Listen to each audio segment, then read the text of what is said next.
వీళ్ళు తట్టుకోలేరు, అధ్యక్ష అనాల్సి వస్తుంది అని వస్తున్న ప్రచారం సోషల్ మీడియా అంతా అదే హోరుస్తున్నది.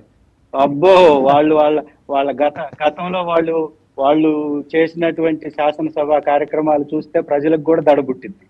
ఏం భూత పురాణం వివరించడంలో వల్లించడంలో సిద్ధహస్తులే తప్ప వాళ్ళని భయపడి ఇంకొకరు భయపడే స్థాయిలో, వాళ్ళని చూసి భయపడే స్థాయిలో ఎవరూ లేరు. ఇది గుర్తుంచుకోండి సార్. స్ట్రైట్ గా ఓపెన్ గా చెప్పండి, జగన్మోహన్ రెడ్డి గారు ఏం దిశానిర్దేశం చేశారు మీ ఎమ్మెల్యేలందరికీ?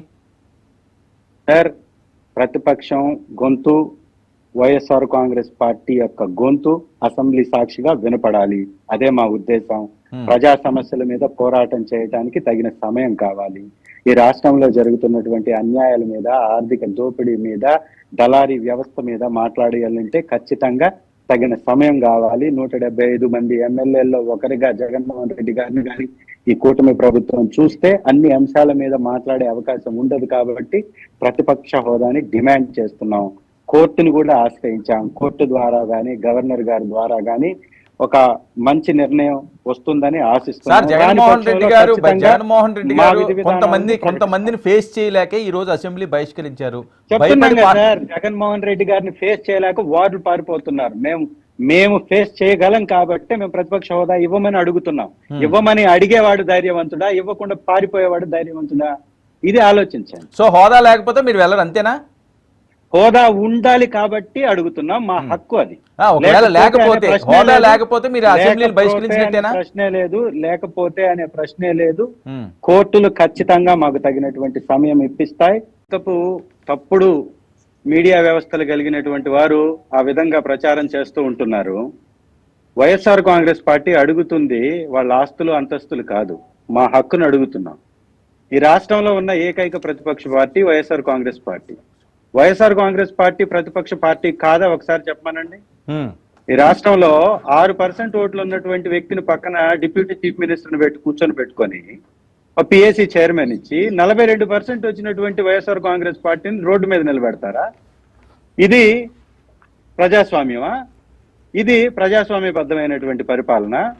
ఈ రాష్ట్రంలో ఉన్నటువంటి పార్టీలన్నీ ఒక కూటమి కట్టి జత కట్టి వారు అధికారంలోకి వెళితే ప్రజల పక్షాన నిలబడి పోరాడుతున్నటువంటి ఏకైక పార్టీ వైఎస్ఆర్ కాంగ్రెస్ పార్టీ ప్రతిపక్ష పార్టీ.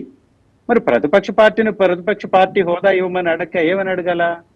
ఈ రాష్ట్రంలో గ్రూప్ 2 ఎగ్జామ్స్ జరుగుతుంటే బిడ్డలు రోడ్డు మీద కూర్చొని ధర్నాలు చేస్తుంటే సకల శాఖ మంత్రి లోకేష్ వెళ్ళేసి ఇండియా పాకిస్తాన్ మ్యాచ్ చూడడానికి దుబాయ్ వెళ్తాడు. ఏంటి సార్ ఇప్పుడు సకల శాఖని లోకేష్ కి ఇచ్చారా? మీరు తీసుకుంటున్నాడుగా, మేము ఇచ్చేదేంది?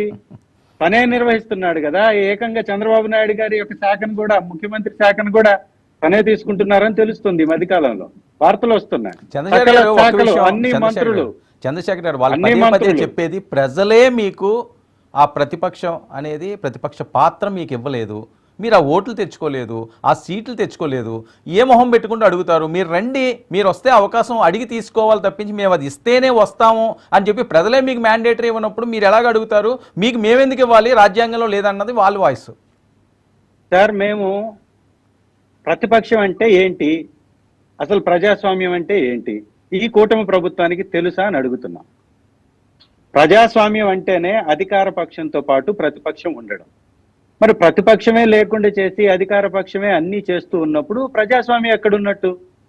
రెండవది, సకల శాఖ మంత్రి లోకేష్ గారు ఇండియా పాకిస్తాన్ మ్యాచ్ ఆడడానికి, చూడడానికి, లేకపోతే వేరే కార్యక్రమాలకి వారికి విదేశీ పర్యటనలకు సమయం దొరుకుతుంది. కానీ ఈ రాష్ట్రంలోని రైతులను ఉద్దేశించి మాట్లాడడానికి, ఈ రాష్ట్ర బడ్జెట్ మీద మీటింగ్ లో పాల్గొనడానికి వారికి సమయం లేదా?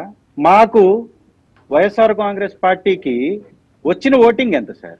42% ఓటింగ్ వేస్తే ఇది ప్రజలేసిన ఓటింగ్ కాదా? అంటే రాజ్యాంగంలో 40% ఓట్లు వస్తే రాజ్యాంగంలో మీకు హోదా ఇవ్వాలని ఏమన్నా ఉన్నదా?